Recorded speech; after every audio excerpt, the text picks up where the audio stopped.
નમસ્કાર મિત્રો, દેશ અને દુનિયાના સૌથી મોટા સમાચારમાં આપનું સ્વાગત છે। તો આજના તાજા સમાચાર મેળવવા માટે વિડીયોને અંત સુધી જોતા રહો અને આવા જ દરરોજના સમાચાર સૌથી પહેલા મેળવવા માટે આ ચેનલને સબસ્ક્રાઇબ કરવાનું ના ભૂલતા। તો મિત્રો આજના પ્રથમ સમાચાર વિશે વાત કરીએ તો ચોમાસાને લઈને વૈજ્ઞાનિકોની ચિંતામાં વધારો। જે હા મિત્રો, ગુજરાત રાજ્યમાં ચોમાસાની સ્થિતિ અત્યારે ખૂબ જ નબળી પડી ચૂકી છે। ત્યારે શું મિત્રો ચોમાસું વિદાય લેવાનું છે ટૂંક જ સમયમાં? કારણ કે ચોમાસાની વિદાયને લઈને પણ ઘણા બધા આંકડાઓ આપણી પાસે સામે આવ્યા છે અને આટલું જ નહીં, ગુજરાત રાજ્યમાં ચોમાસાની વિદાયને લઈને જે ચિંતા છે તેને લઈને વૈજ્ઞાનિકોએ પણ તારીખો સાથે માહિતી આપી છે। ઓગસ્ટ મહિનામાં ભેજ અને ગરમી વચ્ચે મોસમમાં વરસાદની રાહ જોનારાઓને મોટો ઝટકો લાગી શકે, કારણ કે આ જે ઓગસ્ટ મહિનો રહ્યો છે અત્યાર સુધી એકદમ કોરો રહ્યો છે।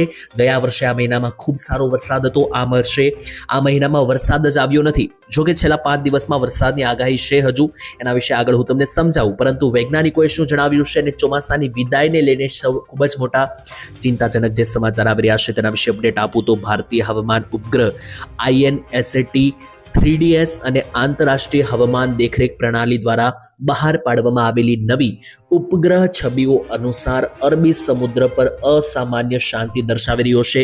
એટલે જેટલી પણ સિસ્ટમો બની રહી છે બધી જ બંગાળની ખાડીમાં બની રહી છે। અરબી સમુદ્ર આ વખતે પૂરેપૂરી રીતે શાંત રહ્યો છે અને આ જ મુખ્ય કારણ છે કે અરબી સમુદ્ર શાંત રહેવાને કારણે મહારાષ્ટ્ર, ગુજરાત અને રાજસ્થાન જેવા રાજ્યોની અંદર વરસાદ ઓછો રહ્યો છે। ખાસ સૌરાષ્ટ્રમાં વરસાદ ઓછો રહ્યો છે, એનું કારણ છે કે આ વખતે અરબી સમુદ્રમાં સિસ્ટમો બની જ નથી। બીજા નંબરે હવામાન શાસ્ત્રીઓએ ચોમાસાના અકાળ વિદાય અંગેની અટકળોને ફગાવી દીધી છે। તો આ પ્રકારની અફવાઓથી દૂર રહેવું કે ચોમાસું વિદાય હવે જલ્દી લેવાનું છે, કારણ કે ભારતીય હવામાન વિભાગ અનુસાર 5 સપ્ટેમ્બર પહેલા ચોમાસું રાજસ્થાનમાંથી વિદાય લેવાની કોઈ શક્યતા નથી। ચોમાસાની સત્તાવાર વિદાય જે છે તે 10 થી 18 તારીખથી શરૂ થશે ને એ પણ રાજસ્થાનની અંદર। ગુજરાતમાં તો મિત્રો આખા સપ્ટેમ્બર મહિનામાં વરસાદ હજુ રહેશે, એટલે હજુ 1.5 મહિના સુધી ગુજરાતમાં ચોમાસાની વિદાયને લઈને કોઈ પણ પ્રકારના યોગ નથી। ત્યાર પછી સૌથી મોટા સમાચાર આવી રહ્યા છે। ખેડૂતો માટે 75,000 રૂપિયાનું દેવું માફ કરવામાં આવશે। વિજય થાલાપતિ, જી હા મિત્રો, તમિલનાડુના વિજય થાલાપતિએ દબંગ સ્ટાઇલમાં ખેડૂતોના 75,000 રૂપિયાના દેવા માફ કર્યા છે અને હવે ગુજરાત રાજ્યમાં પણ શું થશે દેવા માફ? સૌથી મોટા અને મહત્વના સમાચાર આવી રહ્યા છે। તમિલનાડુના મુખ્યમંત્રી GC જોસેફ વિજયની મોટી જાહેરાત। તમિલનાડુના ખેડૂતોનું 75,000 રૂપિયા સુધીનું દેવું સંપૂર્ણપણે માફ કરવાનો ઐતિહાસિક નિર્ણય લીધો છે। મિત્રો, ખેડૂતોનું દેવું માફ તો અત્યારે જાણે બધા જ રાજ્યોમાં થઈ રહ્યો હોય તેવું લાગી રહ્યું છે, કારણ કે થોડા મહિના પહેલા મહારાષ્ટ્રની સરકારે નિર્ણય લીધો હતો કે 2 લાખ રૂપિયા સુધીની કૃષિ લોન માફ કરવામાં આવશે। એની પહેલા ઝારખંડ સરકારે પણ નિર્ણય લીધો હતો 2 લાખ દેવું માફ, અને હવે તમિલનાડુ સરકાર આવી ચૂકી છે। વિજય થાલાપતિ સાઉથના એક્ટર અને હવે મુખ્યમંત્રી તરીકે નિભાવનારા રોલ 75,000 રૂપિયા સુધી દરેક ખેડૂતોના દેવા માફ કરશે। 75,000 રૂપિયાની નાણાકીય સહાય। જી હા, વાત કરીએ તો ખેડૂતોના દેવા માફ કરવા કોઈ અલગ વસ્તુ નથી, કોઈ અઘરી વસ્તુ નથી તેવું મિત્રો જણાવી દીધું છે અહીંયા CM વિજય થાલાપતિએ, કારણ કે ઘણી વખત જ્યારે દેવા માફીની માંગ કરવામાં આવે છે ત્યારે સરકારો તરફથી જવાબ મળતો હોય છે કે ફંડ નથી, સરકાર પાસે પૈસા નથી। તો જુઓ મિત્રો, બીજા રાજ્યોમાં કેવી રીતે દેવા માફ થઈ રહ્યા છે। ખેતી લોન સંપૂર્ણપણે માફ કરવાની જાહેરાત કરી છે। મુખ્યમંત્રી વિજયે કહ્યું કે રાજ્ય સરકાર ખેડૂતોને રાહત આપવા માટે આ નિર્ણય લઈ રહી છે। આ યોજના હેઠળ 75,000 રૂપિયા સુધીની બાકી જેટલી પણ ખેડૂતોની લોન છે સંપૂર્ણપણે માફ કરવામાં આવશે।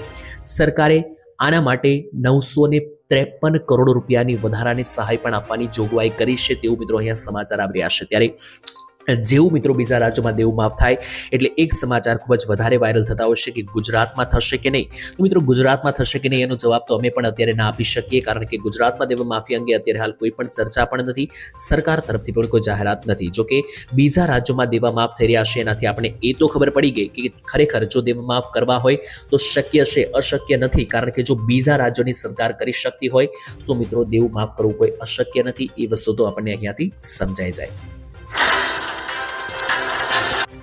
ત્યાર પછીના સૌથી મોટા સમાચાર। ભારતના પ્રધાનમંત્રી નરેન્દ્ર મોદીની એક મોટી યોજના, દેશના બધા જ લોકોને મળશે રહેવા માટે પોતાનું ઘરનું મકાન। આ સમાચાર કદાચ તમે સાંભળીને કંટાળી ગયા હશો, પરંતુ આ એક તદ્દન નવા સમાચાર। 2 મિનિટ પહેલા સરકારે મોટો નિર્ણય લીધો, તેની અપડેટ આવી રહી છે। 25 લાખની ઘર ખરીદવા માટેની લોન ઉપર માત્ર 4% વ્યાજ અને ઉપરથી સબસિડી, બધી વસ્તુ આપવા જઈ રહી છે મોદી સરકાર। તમને મળશે પોતાનું ઘર રહેવા માટે। આટલું જ નહીં, યોજના વિશે વિસ્તારથી સમજાવું તો ODI ગવર્મેન્ટ હોમ લોન યોજના હેઠળ દરેક વ્યક્તિને પોતાનું ઘર બનાવવાનું સપનું હોય છે, ત્યારે તેનું સપનું સાકાર કરવું જે છે તે આસાન હોતું નથી, કારણ કે ઘર લાખો રૂપિયાનું હોય છે. પરંતુ મોદી સરકાર 1 કરોડ પરિવારોને ઘર આપવા માટે ટ્રાય કરી રહી છે. આ યોજના પ્રધાનમંત્રી આવાસ યોજના હેઠળ શહેરોમાં બીજા ભાગોમાં સરકાર માત્ર ગરીબોને જ નહીં, મધ્યમ વર્ગને પણ પોતાના ઘર લેવા માટે મદદ કરી રહી છે. આ યોજના માટે કેટલીક શરતો પણ રાખવામાં આવી છે. ચાલો હું તમને આ યોજના વિશે વિસ્તારથી સમજાવું કે કયા કયા લોકોને ઘર લેવા માટે પૈસા મળશે, કેટલા ટકાની લોન, કેટલા ટકા સબસિડી, કયા કયા લોકો લાભ લઈ શકશે. ચાલો વિસ્તારથી સમજીએ. તો સૌથી પહેલા એ સમજી લઈએ કે આ યોજના કોના માટે છે. મિત્રો, આ જે યોજના છે ઘર ખરીદવા માટેની, આ યોજનાનો લાભ લેવા માટે સરકાર દ્વારા કેટલીક શરતો રાખવામાં આવી છે. તો સૌથી પહેલા તો આ શરતો સાંભળી લો. આ યોજનામાં સૌથી પહેલા તો જે શરત છે તેમાં તમારી પાસે દેશમાં ક્યાંય પણ કાયમી ઘર હોવું ના જોઈએ. એવા જ લોકોને મકાન લેવા માટે પૈસા, સહાય અને સબસિડી મળશે કે જેમની પાસે બીજું કોઈ ઘર ના હોય. ભારત દેશમાં ગમે ત્યાં પણ ક્યાંય પણ ઘર ના હોવું જોઈએ. દાખલા તરીકે ઘણા બધા લોકોના ગામડાઓમાં ઘર હોય છે અને શહેરોમાં બનાવવા માટે જો લાભ લેવો હોય તો નહીં મળે. જી હા મિત્રો, ગામડામાં પણ ઘર હશે તો પણ લાભ નહીં મળે. તમારું ક્યાંય પણ ઘર હોવું જ ના જોઈએ, તો જ આ યોજનામાં લાભ મળશે. કોઈ પણ સરકારી આવાસ યોજનાનો લાભ ન મેળવ્યો હોવો જોઈએ, એટલે આગળ તમે કોઈ પણ આવાસની યોજનાના ફોર્મ ના ભર્યા હોય, કોઈ પણ તમને ઘર ના મળ્યું હોય, એ ફરજિયાત હોવું જોઈએ. વધુમાં તમારા પરિવારની વાર્ષિક આવક 9 લાખ રૂપિયા સુધીની જ હોવી જોઈએ. એટલે વર્ષની તમારી જે આવક છે ટોટલ ઘરની એ 9 લાખ રૂપિયાથી ઉપર ના હોવી જોઈએ. ઇન્કમને 3 ભાગમાં વહેંચવામાં આવી છે, જેમાં એક છે આર્થિક ઇન્કમ. આર્થિક રીતે નબળા જે EWS કેટેગરીના લોકો છે, ઓછી આવકવાળા, તેમની સાથે મધ્યમ આવકવાળા જે જૂથ છે તેમને પણ અલગ ક્ષેત્રોમાં રાખવામાં આવ્યા છે. મિત્રો, વાત કરીએ તો 3 લાખ રૂપિયા સુધીની વાર્ષિક આવક ધરાવનારા લોકોને EWS કેટેગરી તરીકે વર્ગીકૃત કરવામાં આવ્યા છે. જ્યારે 3 લાખ રૂપિયાથી 6 લાખ રૂપિયા વચ્ચેની વાર્ષિક આવક ધરાવનારા પરિવારોને LIG તરીકે વર્ગીકૃત કરવામાં આવ્યા છે. મિત્રો, જણાવીએ આ જે યોજના છે તેમાં તમને માત્ર 4% ઉપર હોમ લોન મળશે. એટલે તમે અત્યારે જો બેંકમાં હોમ લોન લેવા માટે તપાસ પણ કરી હોય તો તમને ખ્યાલ હશે કે 7% જેટલું જે છે તે શરૂઆત થાય છે અને પછી 12-13% સુધી મિત્રો જે છે તે હોમ લોનનો ચાર્જ અત્યારે રેપો રેટ અનુસાર તો 8% છે. પરંતુ ઘણી પરિસ્થિતિમાં જો તમારો સિવિલ સ્કોર નબળો હોય તો હોમ લોન લેવા માટે 13% સુધી લોન લોકો લેશે. પરંતુ આ યોજનામાં 4% ઉપર જ મિત્રો તમને હોમ લોન અને એ પણ 25 લાખ રૂપિયા સુધીની મળશે, જેથી કરીને તમામ લોકો ડાઉન પેમેન્ટ નાનકડું ભરીને ઘર લઈ શકે હોમ લોન ઉપર. અને 4%ની હોમ લોન છે એટલે એના માટે કોઈ મોટી પણ નહીં થાય, વધારે વ્યાજ પણ નહીં ભરવું પડે અને ઉપરથી આ યોજનામાં સબસિડીઓ પણ મળશે. એટલે મોદીજી ખાસ મિત્રો દેશમાં બધા જ લોકોને પોતાનું રહેવા માટે મકાન મળી રહે એ માટે તનતોડ મહેનત કરીને નવી નવી યોજનાઓ લઈને આવી રહી છે મોદી સરકાર. ત્યાર પછીના મહત્વના સમાચાર વિશે વાત કરીએ તો અતિભારે વરસાદની સિસ્ટમ હવે ખૂબ જ નજીક જોવા મળી રહી છે. જી હા મિત્રો, વરસાદના નવા રાઉન્ડ વિશે અપડેટ આપું તો મઘા નક્ષત્રમાં છોતરા બોલાવશે વરસાદ. તૈયાર થઈ જજો. 20 તારીખથી જે છે તે મેઘમંડાણ થઈ રહ્યા છે. 22 તારીખથી જોર વધશે અને 28 તારીખ સુધી પછી નોન સ્ટોપ દે દનાદન વરસાદ ખાબકવા જઈ રહ્યો છે. ત્યારે બંગાળની ખાડીમાં ડિપ્રેશન સિસ્ટમ હવે લો પ્રેશરમાં ફેરવાઈને ધીમે ધીમે આગળ વધી રહી છે. ત્યારે બંગાળથી નીકળેલી જે સિસ્ટમ છે 15 તારીખે બંગાળથી નીકળી હતી. 20 તારીખે આ સિસ્ટમ MP ઉપર એટલે ગુજરાતથી 500 કિલોમીટર દૂર જોવા મળી રહેશે. આ સિસ્ટમ ગુજરાત નજીક 22 થી 24 તારીખ વચ્ચે આવવાના એંધાણ છે, જેની શરૂઆત વરસાદ રૂપે 20 તારીખથી થઈ જશે. વાદળો અને ભેજને કારણે વરસાદી ઝાપટા તો શરૂ જ રહેશે, પરંતુ જેવી આ સિસ્ટમ ગુજરાત ઉપર આવશે એટલે 22 થી 24 તારીખની વચ્ચે ગુજરાતમાં ભૂક્કા બોલાવનારા વરસાદ, અંબાલાલ પટેલે રક્ષાબંધન જેવા તહેવારો ઉપર ખૂબ જ વધારે ઘાતક વરસાદની પણ જે છે મિત્રો આગાહી આપી છે. તો આ રીતે મિત્રો વરસાદની જેટલી પણ સ્થિતિઓ બની રહી છે, ગુજરાતમાં નોનસ્ટોપ વરસાદ પડવા જઈ રહ્યો છે. તો જે સિસ્ટમની લાંબા સમયથી રાહ છે, સિસ્ટમ બંગાળની ખાડીથી નીકળીને હવે ઘણી બધી દૂર આવી ચૂકી છે, ગુજરાતથી પણ ઘણી બધી નજીક છે. તો ખાસ મિત્રો આ જે સિસ્ટમ છે તેનો રાઉન્ડ વિશે માહિતી આપું તો ધીમી ધીમી વરસાદની શરૂઆત થશે. 22 થી 24 તારીખે વરસાદનું જોર વધશે, પછી 24 થી 28 તારીખ સુધી સૌથી વધારે ઘાતક વરસાદ ગુજરાતમાં પડી શકે. જો કે કયા જિલ્લામાં કેટલો વરસાદ પડશે, કયા ભાગોમાં જોર વધશે, આ બધી માહિતી તો જ્યારે સિસ્ટમ એકદમ ગુજરાત ઉપર આવશે ત્યારે પ્રોપર માહિતી મળશે ત્યારે હું તમને આપીશ. આ સિસ્ટમ જ્યારે નજીક આવશે ત્યારે આના ઉપર વધારે જે અપડેટ અમારી પાસે આવશે એ આવતીકાલના વિડીયોમાં હું તમને આપીશ. ત્યાર પછી મહત્વના સમાચાર વિશે વાત કરીએ તો માત્ર 600 રૂપિયા રોકીને મેળવો 1 લાખ રૂપિયા સુધીનું વળતર. જે હા મિત્રો, સૌથી મોટી યોજના બેંકની યોજના છે, એટલે ભરોસો પણ તમને પૂરો થશે. મિત્રો, દર મહિને તમારે વધારે રોકાણ પણ નથી કરવાનું. 600 રૂપિયા તો આજકાલ બધા લોકો પાસે જ હોય છે, તો 600 રૂપિયાથી રોકાણ શરૂ કરીને 1 લાખ રૂપિયા સુધીનું વળતર તમે આ યોજનામાં મેળવી શકો. જે હા મિત્રો, આ મૂળભૂત રીતે રિકરિંગ ડિપોઝિટ એટલે કે આરડી યોજના છે. તો મિત્રો, જેવી રીતના તમે એફડી કરો છો, એક સાથે પૈસા રોકી દો છો, એની જગ્યાએ આરડી કરવાની છે, એટલે ટુકડે ટુકડે તમારે પૈસા રોકવાના છે. ગ્રાહક પોતાની જરૂરિયાત પ્રમાણે સમયગાળો પસંદ કરીને દર મહિને રકમ જમા કરાવી શકે. આની અંદર મિત્રો 1 લાખ કે તેનાથી વધારે રકમનું ફંડ પણ તમે મેળવી શકો. આ યોજનાનો ઉપયોગ બાળકોના ભણતર, લગ્ન કે ભવિષ્યના અન્ય ખર્ચ માટે પણ બચત તરીકે લોકો કરે છે. એટલે તમારા બાળકના નામે, દાખલા તરીકે ઉદાહરણ આપો તો તમારા બાળકના નામે જન્મથી લઈને તમારે દર મહિને 600 રૂપિયા યોજનામાં જમા કરવાના છે. તમારું બાળક મોટું થાય તો એક મોટી રકમ બનીને આવી જાય કે જે એના ભણતરમાં વાપરી શકાય, એમના લગ્નમાં વાપરી શકાય. તો આ જે યોજના છે એના માટે તમને જણાવી દઉં, આ યોજનામાં 3 થી લઈને 10 વર્ષ સુધીની મુદત તમે પસંદ કરી શકો. એટલે પૈસા એક સાથે 3 વર્ષ માટે પણ રોકી શકો, 10 વર્ષ સુધી પણ રોકી શકો. સમયગાળો જેટલો લાંબો રાખવામાં આવે તેટલી જ તમને આવક વધારે થશે આ યોજનામાં. અને એવું નથી કે હજારો લાખ રૂપિયા રોકવાના છે. 600 રૂપિયાથી શરૂઆત કરી શકો. 600 રૂપિયા તો મિત્રો ગમે તે લોકો પાસે આજકાલ હોય છે. દર મહિને 600 રૂપિયાથી લઈને 1 લાખ રૂપિયા સુધી મિત્રો તમે રોકાણ કરી શકો. SBIના ઉદાહરણ તરીકે મિત્રો દાખલો આપીને તમને સમજાવું કે જો તમે દર મહિને 600 રૂપિયા રોકો છો તો કેટલા રૂપિયા મળશે, કેટલા સમયે, દાખલો તરીકે સમજાવું તો જો તમે દર મહિને 600 રૂપિયા આરડી યોજનામાં જમા કરો છો SBIની, તો 8% મોટું દર મળશે તમને અંદાજિત. આશરે જો તમે આ પૈસા 10 વર્ષ સુધી મિત્રો ચાલુ રાખો છો, 600 રૂપિયા 10 વર્ષ સુધી, દાખલા તરીકે તમે બાળકના જન્મથી પૈસા ભરતા હો અને પછી તમારું બાળક મોટું થાય ત્યાં સુધી તમારે ભરવાના હોય, તો જો તમે દર મહિને 600 10 વર્ષ સુધી ભરો છો તો 10 વર્ષ પછી એ તમારા જે રૂપિયા છે વ્યાજ સાથે તમને 1,10,000 રૂપિયા થઈ જશે.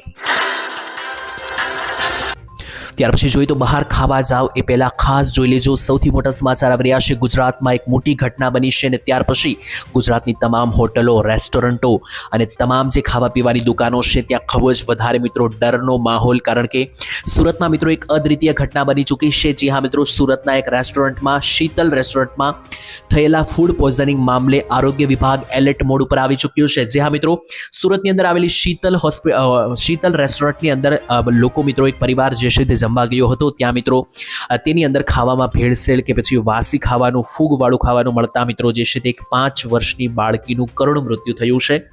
અને ત્યાર પછી જ્યાં મિત્રો આ ઘટના થઈ છે ત્યાર પછી આ જે હોટલ છે ત્યાં સીલ મારી દેવામાં આવી છે. ત્યાં મિત્રો દરોડા પડ્યા છે. અને આટલું જ નહીં, હવે ગુજરાતની તમામ હોટલોમાં જે છે તે ચેકિંગ ફાસ્ટ કરી દેવામાં આવ્યું છે કે જેથી કરીને બીજી વાર આવી ઘટના ના થાય. સૌથી પહેલાં તો 330 હોટલ, રેસ્ટોરન્ટમાં તપાસ થઈ ચૂકી છે. ત્યારે હાલ ફૂડ સેફ્ટી વિભાગની કાર્યવાહી દરમિયાન કુલ 330 હોટલો અને રેસ્ટોરન્ટમાં તપાસ હાથ ધરવામાં આવી છે. 208 નોટિસ ફટકારી દેવામાં આવી છે. તપાસ દરમિયાન 208 જેટલા પણ રેસ્ટોરન્ટ અને હોટલો છે ત્યાં નોટિસ ફટકારી દેવામાં આવી છે કે ખાવા પીવાની જે વસ્તુઓ છે સ્વચ્છતા હોવી જોઈએ. આટલું જ નહીં, 17 હોટલો અને રેસ્ટોરન્ટોને બંધ પણ કરી દેવામાં આવ્યા છે. નિયમોના ભંગ કરવા બદલ 17 જેટલા હોટલો અને રેસ્ટોરન્ટો બંધ કરાવી દીધા છે સરકારે. અને અત્યારે હાલ મિત્રો આ મામલો જે છે તે ખૂબ જ વધી રહ્યો છે. તો ખાસ બહાર ખાવા જતા હોય દોસ્તો, એક વખત જોઈ લેજો હોટલનું મિત્રો મામલો કેવો છે, કિચન કેવું છે. એક વખત મિત્રો આ બધી વાત જાણી લેજો, ત્યાર પછી મિત્રો જે છે તે કોઈ પણ હોટલ કે રેસ્ટોરન્ટમાં જમવા જવું. ત્યારબાદ જોઈ લો તો ST મોટી ખુશખબરી આવી રહી છે મિત્રો. જો તમે ST બસ એટલે કે સરકારી બસોમાં જો તમે હેરફેર કરો છો, જો તમે દરરોજ મિત્રો મુસાફરી કરો છો, તો હવે ભાડા અડધા થઈ જશે. સૌથી મોટા સમાચાર, તહેવારો આવી રહ્યા છે તો મિત્રો તહેવારો ઉપર તમારે ફરવાનું હશે. દિવાળીએ ગામડે જવાનું હોય કે પછી નોર્મલ પણ રોજ તમે કોલેજ, શાળા કે અન્ય જગ્યાએ જવા માટે ST બસ, સરકારી બસોનો ઉપયોગ કરો છો તો રાજ્યમાં મિત્રો ST બસમાં રોજિંદા અપડાઉન કરતા લાખો નોકરિયાતો, વ્યાપારીઓ અને ધંધાર્થીઓના વર્ગના આર્થિક હિતને ધ્યાનમાં રાખીને ગુજરાત રાજ્ય માર્ગ વાહન વ્યવહાર નિગમ દ્વારા દૈનિક મુસાફર પાસ માટે આવ્યો છે મહત્વનો નિર્ણય. નાયબ મુખ્યમંત્રી હર્ષભાઈ સંઘવીના માર્ગદર્શનમાં દૈનિક મુસાફર પાસ યોજનામાં ભાડા રાહત વધારીને 50% સુધારી કરવામાં આવી છે. એટલે પહેલા જે મિત્રો તમે જે પાસ કઢાવતા હતા મુસાફરીનો, પહેલા જે પાસમાં તમારા 30 દિવસ નીકળતા હતા, એ પાસમાં 15 દિવસમાં મિત્રો જે છે તે ફરીથી સમજાવું તો મિત્રો જે પાસના પૈસા આપીને તમે 15 દિવસ મુસાફરી કરી શકતા હતા, હવે એટલા જ રૂપિયાના પાસ ખરીદીને તમે 30 દિવસ મુસાફરી કરી શકશો. એટલે ભાડું અડધું અને મુસાફરી ડબલ જે છે તે હવે થઈ ગઈ. ત્યાર પછી સોના ચાંદી મામલે સૌથી મોટા સમાચાર. તહેવારો આવી રહ્યા છે. રક્ષાબંધન, જન્માષ્ટમી, ગણેશ ઉત્સવ, નવરાત્રી અને પછી દિવાળી. તેની પહેલા સોના ચાંદીના માર્કેટ વિશે વાત કરીએ તો આજે સોનું ચાંદી ધડામ પડ્યું. જ્યાં મિત્રો વેબસાઇટ મુજબ આજે 999 પ્યોરિટી વાળું એટલે કે 22 કેરેટ જે સોનું છે 10 ગ્રામ તેનો ભાવ આજે ઘટ્યો. ગઈકાલે 1,54,000 ભાવ હતો, આજે 1,52,800 રૂપિયા જે છે તે સોનાનો ભાવ બોલાયો. ચાંદી વિશે વાત કરીએ તો 1 કિલોગ્રામ ચાંદી આજે 5,000 રૂપિયા ઘટ્યું. ગઈકાલે ચાંદીનો ભાવ 2,27,000 હતો, આજે ગઈકાલે ભાવ 2,33,000 હતો, આજે ચાંદીનો ભાવ 2,27,000 ગગડીને પહોંચ્યો. ત્યાર પછી મહત્વના સમાચાર વિશે વાત કરીએ તો કાયદા વ્યવસ્થાની સમીક્ષા કરવામાં આવી. હર્ષ સંઘવીએ બોલાવી મોટી બેઠક. જ્યાં મિત્રો સૌથી મોટા અને મહત્વના સમાચાર નાયબ મુખ્યમંત્રી અને ગૃહમંત્રી ગુજરાતના હર્ષભાઈ સંઘવી તેમણે મિત્રો ગાંધીનગરમાં રાજ્યના પોલીસ વડા તથા ગૃહ વિભાગના ઉચ્ચ અધિકારીઓ સાથે રાજ્યની મિત્રો જે કાયદા વ્યવસ્થા છે તેની સ્થિતિની સમીક્ષા કરી. એટલે રાજ્યમાં કાયદા કાનૂનો કેટલા ફોલો થઈ રહ્યા છે, કાયદા કાનૂનને લઈને શું માહિતી છે, શું પરિસ્થિતિ છે તેનું ધ્યાન કરવા માટે નાયબ મુખ્યમંત્રી હર્ષભાઈ સંઘવીએ ખાસ મિત્રો અધિકારીઓ સાથે રાજ્યની કાયદા વ્યવસ્થાની સ્થિતિને લઈને સમીક્ષા કરી ગાંધીનગરની અંદર. આ બેઠકમાં અમદાવાદના પોલીસ કમિશનર અનુપમસિંહ ગહેલોત ખાસ હાજર રહ્યા હતા, જ્યારે અન્ય જિલ્લાના તથા મહાનગરપાલિકાના પોલીસના વડા વર્ચ્યુઅલ રીતે એટલે ઓનલાઈન પણ આ મિટિંગમાં જોડાયા હતા. અત્રે મિત્રો ઉલ્લેખનીય છે કે હર્ષ સંઘવીએ ભાવનગરના લઠ્ઠાકાંડ બાદ પણ મિત્રો ઉચ્ચ અધિકારીઓને દોડાવ્યા હતા અને હર્ષ સંઘવી મિત્રો લગાતાર તત્પર છે અને કાર્યરત છે. ખાસ મિત્રો લગાતાર તેઓ રાજ્યના કાયદા કાનૂનની જે છે તે વ્યવસ્થા માટે અત્યારે હાલ સમીક્ષા કરી રહ્યા છે.